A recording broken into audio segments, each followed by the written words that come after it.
Hello everyone, welcome back. Thank you so much for joining me.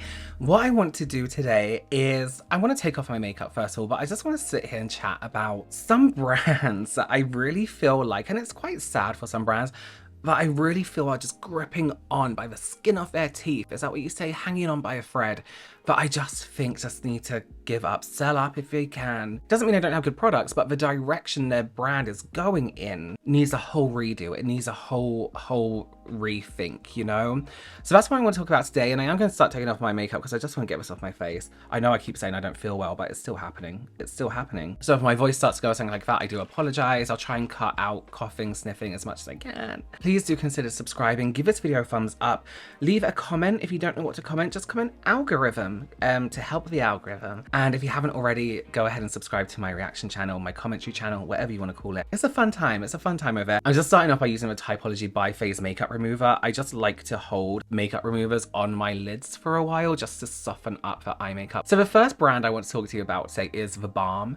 Can you believe The Balm is still around in some places? They launched way back in 2004 and I remember them. I remember seeing them in like drugstores and other stores, and you know, they would have like cheeky packagings and cheeky names. Like, remember Meet Matt Hughes? And it was a matte palette with Matt Hughes in, but it had some guy who I'm assuming his name was Matt Hughes, you know, you get it. But my God, do you forget this brand exists, right? Has anyone just listened to me say The Balm and been like, oh my God, I remember The Balm? Perhaps you had one of their highlighters or something. I can't speak to their quality of products so much, but I have used their highlighter and it was nice. It was nice. My issue really is with this brand is the way they just haven't evolved at all in any way. Like, pretty much from way back then, they are still very much doing the same thing. And actually, I had a look on their website.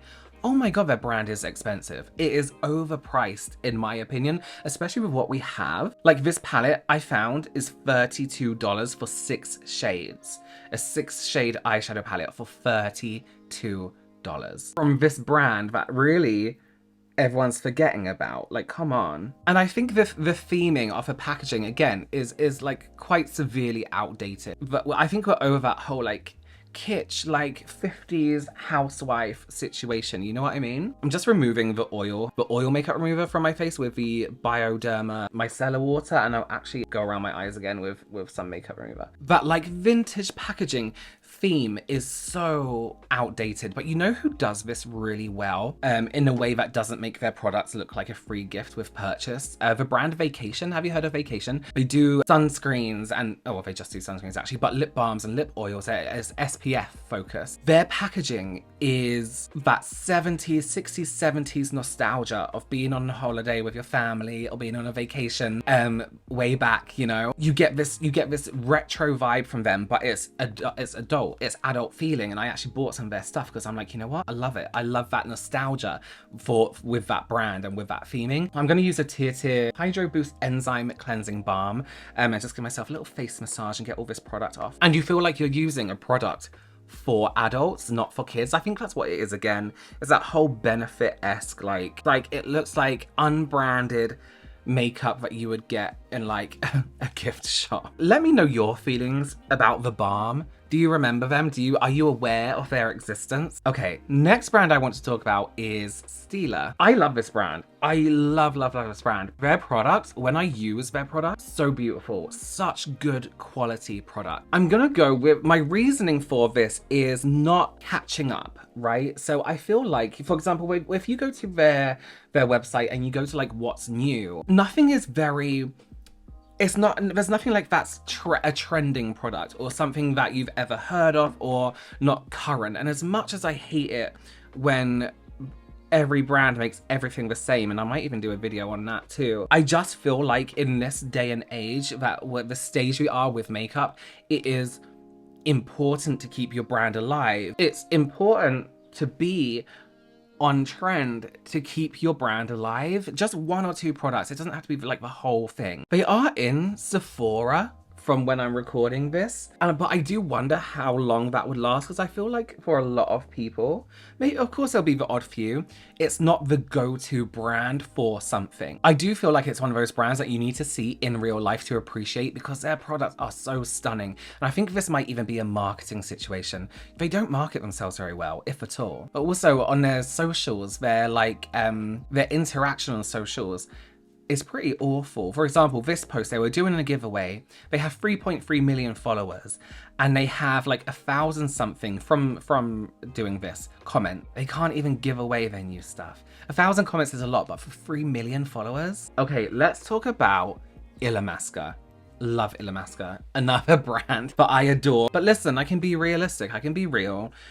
Illamasqua, I will wash my face with another face wash after this. I think they're extremely underrated. Illamasqua are extremely underrated. I actually asked you quite a while ago now on Instagram what brands you think are going downhill and just need to give up, and so many of you said Illamasqua. I couldn't believe it. I actually didn't even know that many people knew about Illamasqua. The brand, when they first opened, right, represented artistry to me. They were incredible. So when they opened in Selfridges years and years and years ago, I can't remember, I'll put the year on the screen, I was working for MAC, which was at the time the busiest MAC counter in the world, and then Times Square opened, not in the same year, much after. And I remember seeing this new counter be built, right?